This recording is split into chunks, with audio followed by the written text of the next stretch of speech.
The Invincible show is brutally intense, featuring hardcore violence and gore. But what are the most brutal moments in the entire series? Today, we'll answer that question by going through each and every brutal moment the show has. Starting out in Season 1, Episode 1. The show's first real intro to brutality, Omni-Man's betrayal of the Guardians of the Globe. This is the culmination of multiple brutal moments, so buckle up. The Guardians are summoned to their headquarters, but instead of a threat, they find Omni-Man. This moment is not brutal for the gore alone, but for the emotional betrayal. He was their ally, and now he's their executioner. Red Rush is the first to fall, caught mid-flurry. Omni-Man crushes his skull while he desperately tries to fight his way out at super speed. The moment is shown in an excruciating super slow-mo visual of his eye popping out of his socket. His head literally explodes, and the scene lingers just long enough to ramp up the horror of it all.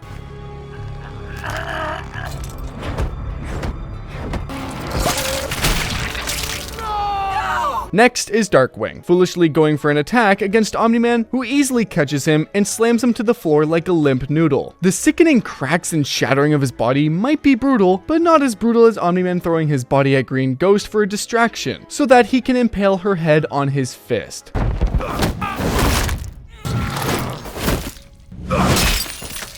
He keeps the tone of using the dead bodies of their teammates and shields himself from Aquarius's water jet by using her flailing body. The next to go down is, of course, Aquarius, after Omni-Man catches War Woman's mace and smashes his skull into giblets in a single blow. The last three deaths come back to back to back in just a few short moments. He crushes Martian Man's organs, leaving him to fall to the floor like a wet blanket. He then impales the Immortal through the chest before catching War Woman and spinning her head 180 degrees around. A moment that is disgustingly highlighted by her slumping to the floor, vomiting blood, then keeling over.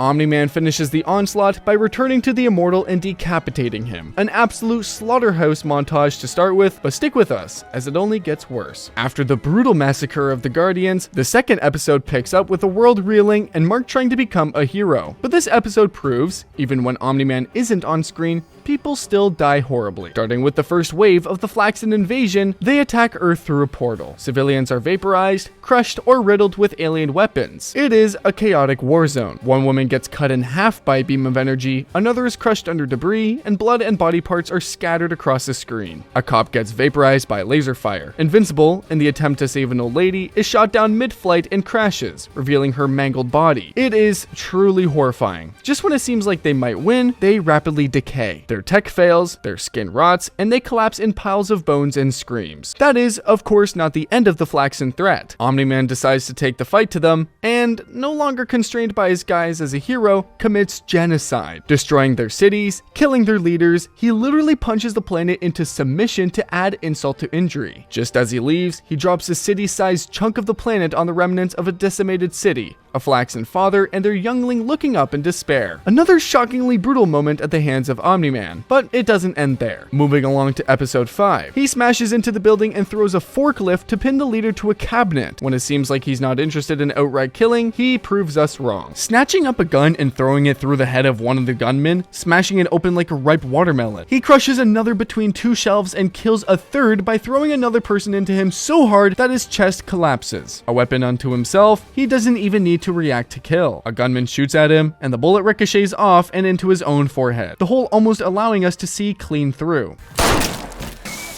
Ending the entire fight by picking up the leader and snapping his neck with just a push of a thumb. This guy is a walking catastrophe, but that pales in comparison to what happens later in the same episode, when Titan and Invincible come face to face with a team of villains, including Battle Beast. The villains appear to make a mistake when they electrocute Invincible, since he absolutely freaks out and goes to town, punching one villain into the wall, then swinging him into another, before smashing through a lava-based villain, seemingly cutting him in half. This is almost instantly to put an end when Battle Beast smashes his head onto the floor, the shockwave filled with the blood splatter from Mark's face. Mark is unable to defend himself as the brutality continues. Battle Beast repeatedly beats him, again and again, ruthlessly.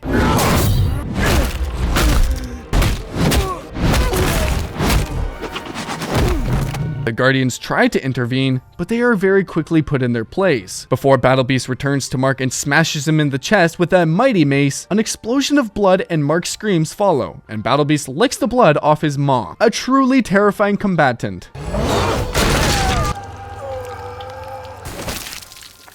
But he's not done yet. Black Samson rushes him, and Battlebeast easily catches the blow and snaps his hand like a twig, bone and everything showing through the gore. He smashes Monster Girl's face with 2 rocks, ripping her face off, leaving most of her skull exposed. Absolutely monstrous. But the worst is yet to come. This one gets pretty dark. A young college student is abducted and transformed into a cyborg through brutal surgery. He awakens to the horror taking place around him, bodies hanging from the ceiling, half made already, before looking down at his hand, which is gone, replaced by a crude robotic claw. Sinclair, the madman behind it, cuts out the college student's vocal cords on screen, who gurgles grotesquely. It then cuts to the life-saving surgeries the Guardians need to undergo to survive the last episode's mess. They are in a bad spot, convulsing, vomiting blood. At one point, a doctor even pronounces that Monster Girl is drowning in her own blood. Before she shoots upwards and transforms into the monster, her skull is still clearly visible, as she vomits more blood before collapsing on the table.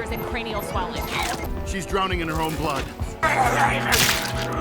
While not a shocking moment at the hands of a current fight, it really does drive home the brutal aftermath of what some of the stronger villains are capable of, and what the team has to endure to survive. Later in the episode, we see sort of a sick reverse of this when William is captured by Sinclair, about to undergo the horrific surgery, while Invincible tries to rescue him. Fighting off multiple cyborgs at once, he rips the helmet off of one of them, revealing it to be William's love interest. As Sinclair cuts straight into the flesh on William's arm, something in his love interest comes back to the surface, and he helps to rescue William.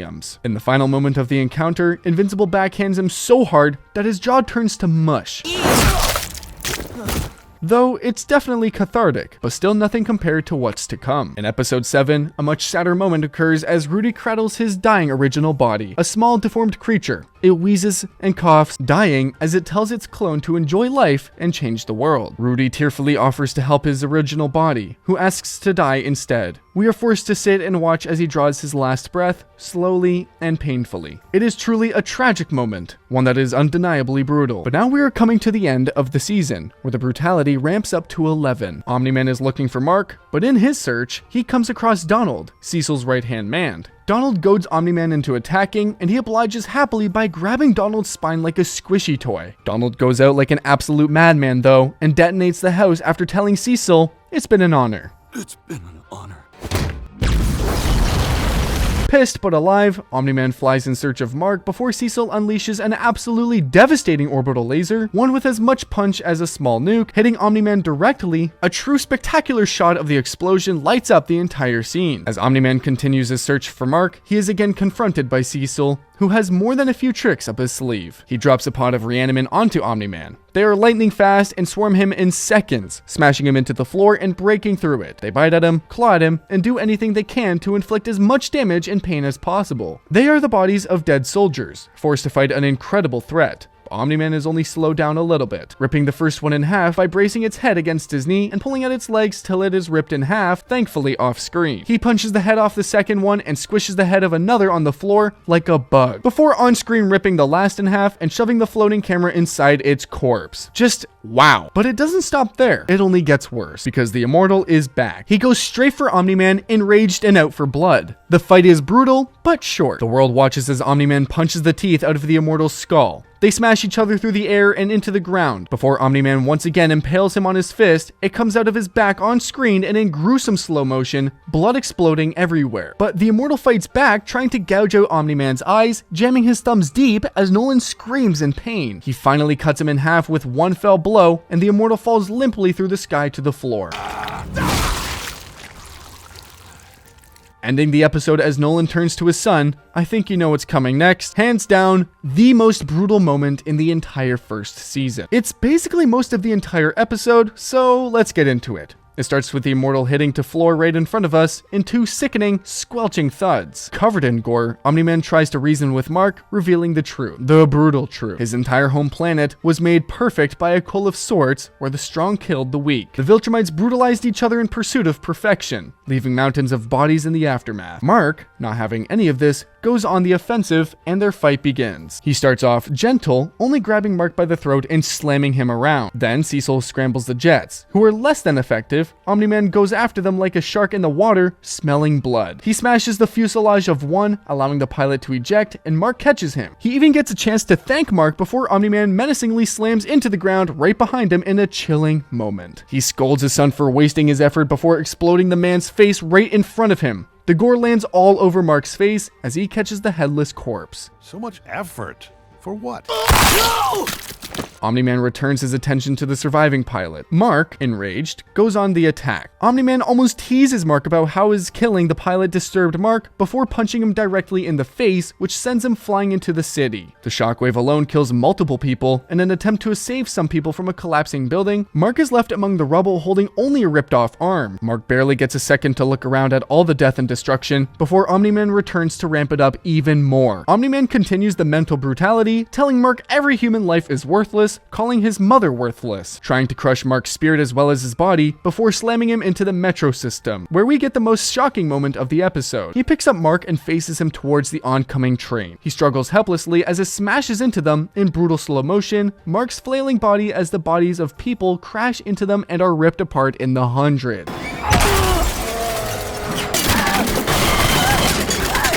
Body parts and screams and blood flying everywhere as the scream of metal being torn apart roars around them. They go through about 9 carriages of people, women, and children, ripped to pieces in an instant as Mark screams in horror. Omni-Man continues to drill the mental attack into Mark, calling the humans meaningless as he squishes another person's head like a bug, before finally turning the attack to Mark full force, slamming him into a mountain and just laying into him blow after blow after blow. Blood spewing from Mark's broken body, he continues to mangle his own son. It is truly hard to watch. Mark holds out to the very end, a mashed pulp of blood and gore. While that may have been the hard-hitting end of Season 1, it continues to ramp up in the later seasons, bringing it back now to Season 2. The very first episode is coming out swinging, opening a dystopian alternate universe. Here, Mark has sided with Omni-Man, leading to a brutal regime. The city lies in ruins, and resistance is met with lethal force. The first victim we see is, of course, the Immortal. Mark is toying with him before Omni-Man enters and slices his arm off before snapping the other, and in an incredible combo, decapitates him. Invincible catches the head and crushes it viscerally. They continue their rampage by descending on a group of resistors. The key member here is Adam Eve herself, a more beat up, hardened version at least. Omni-Man goes after the alternate robot, still the deformed Rudy in the pot. He smashes it, and Robot tells him that one day, he too will die. And Omni-Man is in a moment of Shakespearean brutality, quips back with, "Sure, but you should have died at birth," showing us that not all brutal moments are just punching and gore, some are in the moments of brilliant dialogue. The moment comes to an end when Mark catches Eve by the throat and then snaps her neck. Brutal, right? Yeah, no. The real brutality comes at the fact that Mark snapped her neck in such a way that she still lives,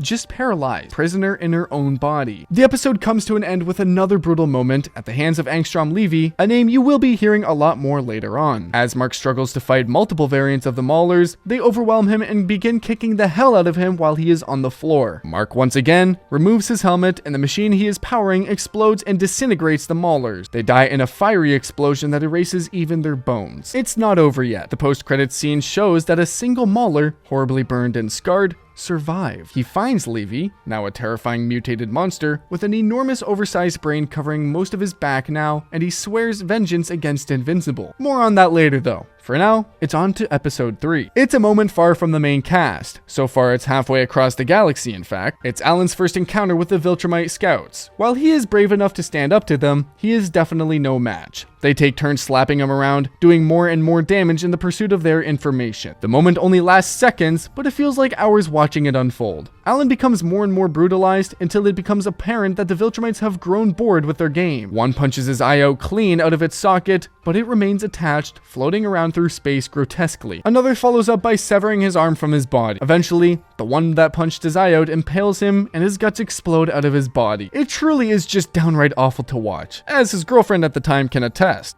The Viltrumites leave, and we get that haunting shot of Alan floating in space, a tangle of guts and viscera. But this season is just getting warmed up.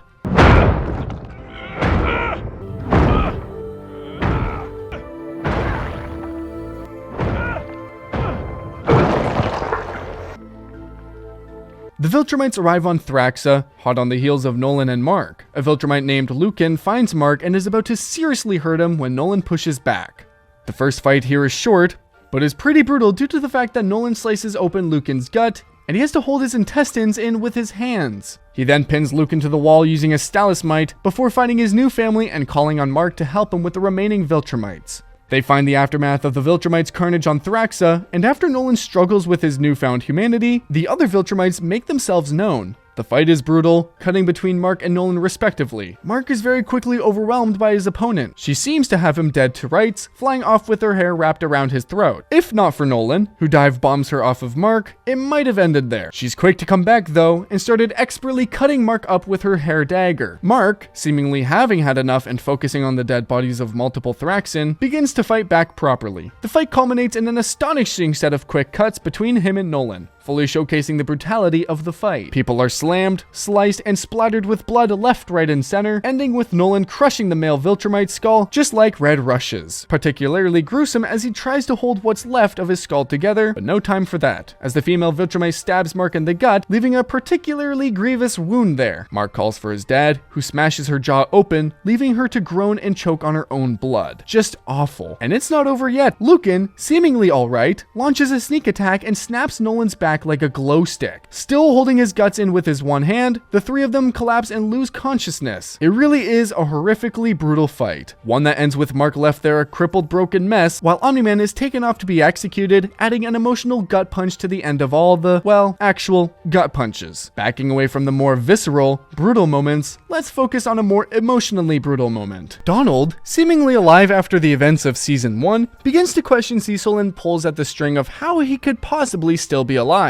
Cecil does everything he can to keep his friend from finding out, but finds out he does. And it's truly a jaw-dropping moment when Donald finds out that he is nothing more than a brain in a jar. A cyborg kept alive and his memory erased, lied to, and broken. Living up to the episode title, this must come as a shock. But don't worry, plenty more shocking moments to come. Later in the episode, as Mark and some of the stronger Guardians are busy in space fighting the Sequid threat, the remaining Guardians are left to deal with the Lizard League. An almost laughable premise that ends in shock and awe. The fight actually starts out as typical good versus bad, but quickly devolves into something far more sinister. Rex, Duplicate, and Shrinking Ray are all that's left to face off against the Lizard League, who have taken over a nuclear missile silo. Kate is always the first to be gored, ripped in half by the bigger Lizard Man, who proceeds to terrorize the other copies, smashing them into pieces, ripping them apart, until only one Kate remains. In a moment of sheer horror, she grips her by the throat as she tries to escape. To call for help, as she almost escapes, the big guy slams her into a copy of herself. They collapse into a pile of gore, dead.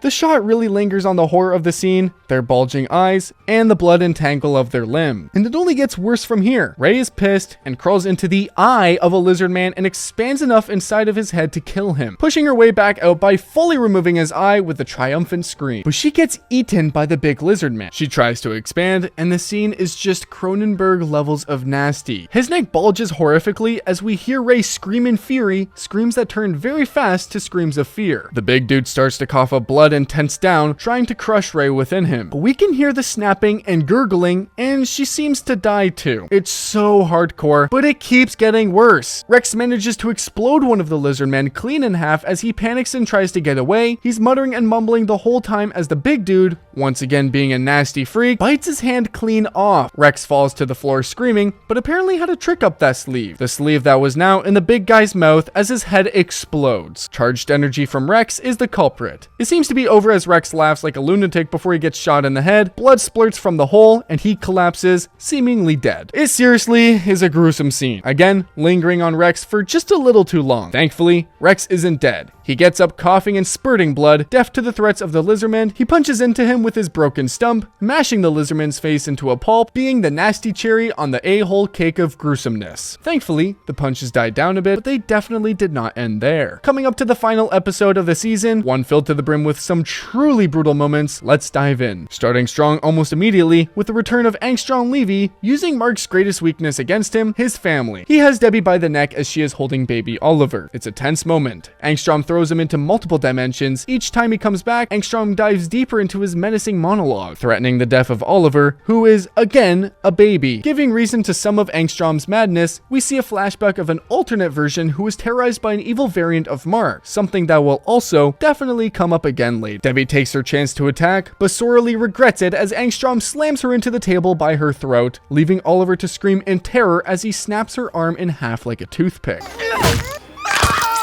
The whole time, she tries to comfort Oliver, adding to the hellishness of the scene. It of course all comes to an end when Mark tricks him into a portal and smashes him into the floor and pulverizes his face. The whole scene lingers on Mark just brutalizing Levy. Blood soaks everywhere around them. It is another one that is extremely cathartic, but just hard to watch. That might be the end of Season 2's brutal moments, but it is definitely not the end of the most brutal moments in the show. We still have Season 3 to cover, so let's get busy. Jumping straight into Season 3, we get a look at a younger Cecil attempting to stop two villains from enacting their pilot. Believe it or not, it actually starts off pretty tame. Good guy trying to stop the bad guys, that is, until it's revealed just what their plot really is. The two villains activate some sort of gas bomb and stand directly in front of it as it begins to melt their very flesh from their muscles, one of them slipping in the blood as they both cry in madness. Their skin is completely gone as they both reveal in their lunacy. Cecil, being the absolute champion he is, pushes them inside the bomb's cabinet and holds it shut. His skin also begins to melt horrifically, his eyes bulge and run bloodshot. It's really hardcore. Another super hard watch. But hey, he saved the day, right? But that is all a setup for his stance against Invincible. They are both in the White Room, decades later of course, when Cecil sicks the reanimant on him. Mark is pissed and begins tearing the reanimant into pieces. He impales them, punches holes in them, and rips their arms off. No longer holding back, he even punches one so hard it explodes into guts and viscera.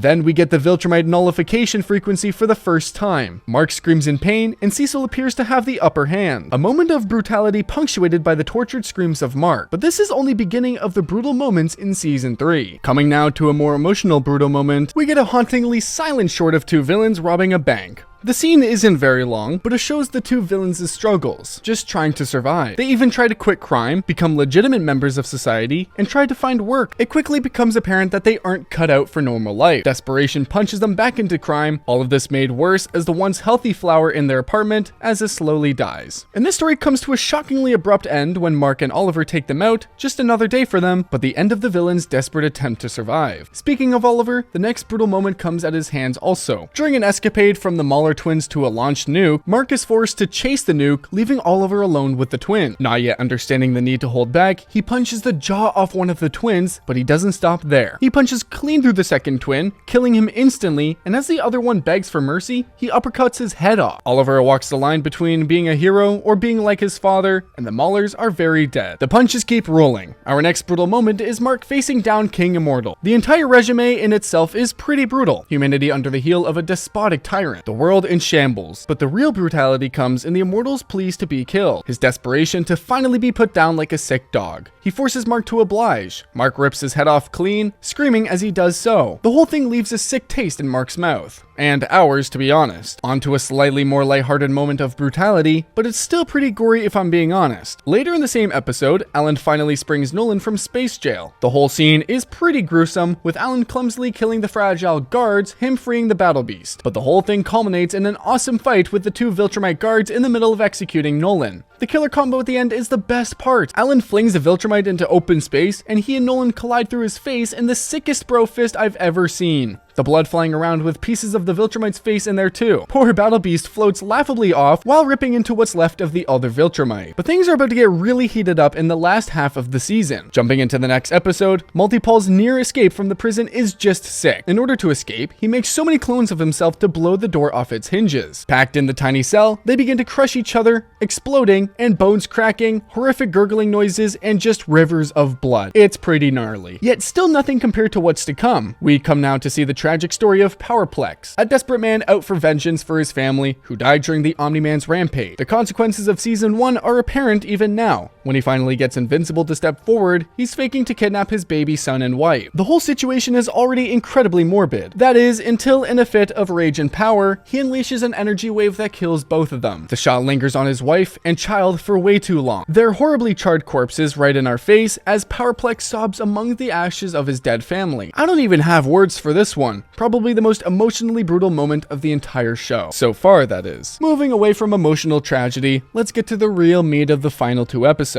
It could be said that the final 2 episodes, even of themselves, are brutal in their entirety, but we will dive just a little deeper than that. The introduction of the evil Invincible variants has a ton of brutal moments, so let's just single out a couple of the higher stakes ones. In Adam Eve and Mark's fight against Omni-Man and Hooded Mark, she has her leg snapped like a twig and the blood explodes around it, making our Mark desperate and scared. The very next scene is no goggles Mark toying with the surviving members of the Guardians of the Globe as the most of them lie dead or dying around him. Multiple copies of duplicates are scattered gorily around, but probably one of the best brutal moments come at none other than the hands of Rex Splode. As an evil variant of Invincible attacks their base, Rex buys the others time to escape and faces the variant alone and is mortally wounded. It seems like he's got no chance, but in the ultimate badass move. As the variant grabs him and monologues about how he's got nothing left, what could he possibly charge to use against him, Rex's quip will stick with us forever, because it's his entire goddamn skeleton before exploding and taking the both of them out for good. A tragic end to the comedian of the series. But now, the moment has arrived. Episode 8. What could even be said about the brutal moments from this episode? The entire first 27 minutes of the episode are one colossal battle between Conquest and the few heroes on Earth who could even hope to stand against him. They level cities, kill thousands, so much happens I could literally talk forever about it. So instead, I've cherry-picked the very best of the best just for you.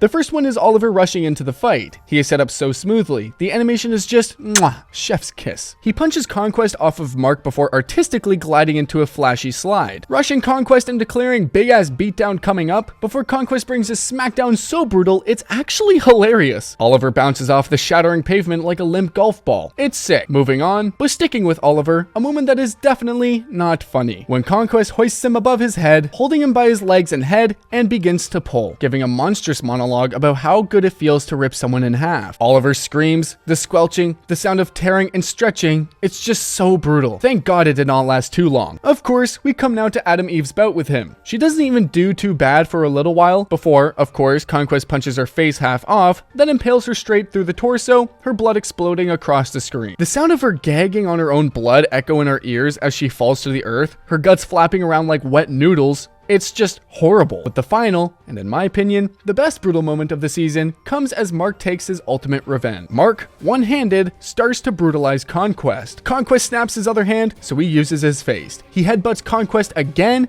and again and again, over and over, his face becoming more and more smashed, blood splatters everywhere as desperate, enraged screams fill the air. It's over a full minute of non-stop carnage, ending with the brutal shot of Conquest's mess of a face, not much more than a mash of gore and blood. And that's it. Thanks for watching. If I missed any brutal moments, then let me know down in the comments below. And if you need a break after all that action, how about checking out my other video about the funniest moments in Invincible?